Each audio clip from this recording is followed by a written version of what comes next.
we will move to our favorite bets for Tuesday, April 26th. We like to call this top shelf bets.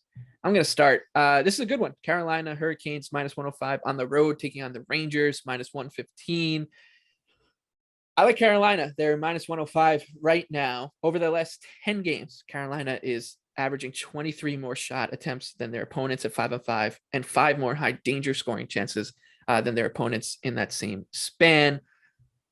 The Rangers, on the other hand, they've been stingy at defense on 5-on-5, but they aren't creating all that much at even strength. They rely pretty heavily on their third-ranked power play to create margin in games, and that advantage will be negated in this matchup with Carolina, who has the best penalty kill in the entire NHL.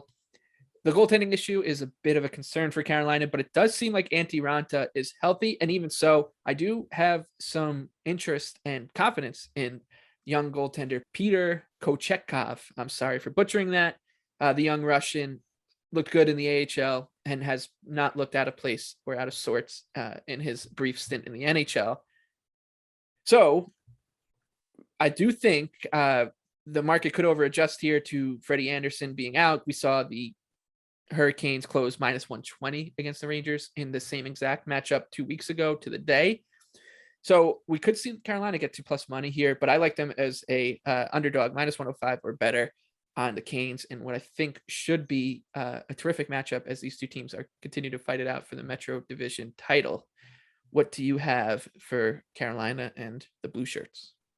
I'm neutral right now, but I think that we need to keep an eye. There's been talk out of the Rangers about kind of the balance between resting guys and getting ready for the playoffs.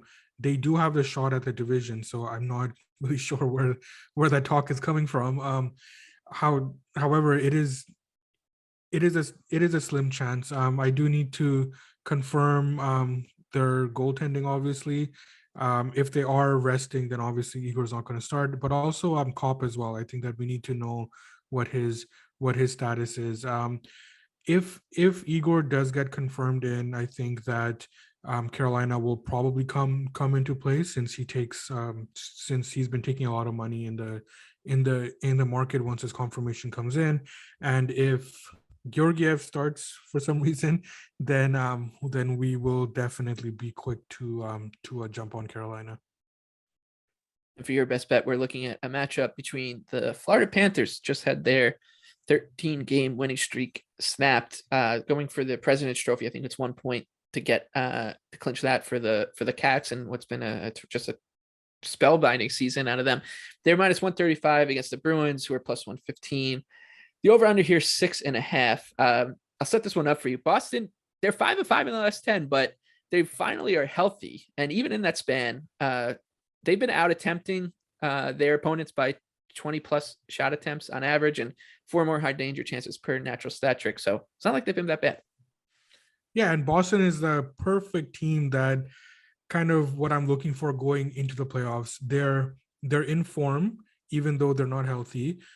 They're playing well, but they're not getting results as much as they should be. So if you're just kind of on the periphery looking at this team, what you see is some very pedestrian results. Like you said, they're just 5-5 in their last 10, but they're in form and they're playing well, and that's the kind of team that I'm looking for going into the playoffs.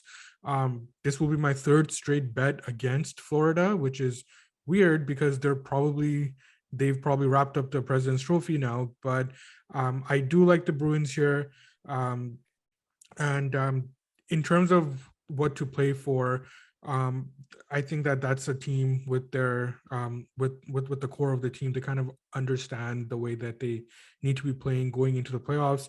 They probably want to stay exactly where they are in the standings right now, to get themselves a matchup against the Hurricanes, but also more importantly, get themselves into the Metropolitan bracket.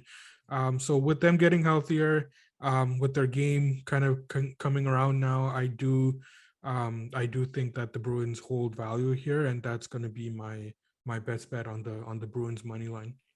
Yeah, Boston was a team I added a couple weeks ago at 20-1. You can still find them 21-1.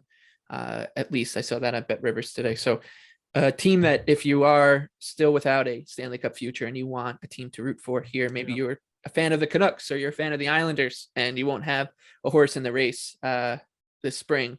Boston, certainly one to keep an eye on here as well. So yeah, I like the Bruins too, plus 115, and wouldn't hate you sprinkling some Stanley Cup future money on them as well.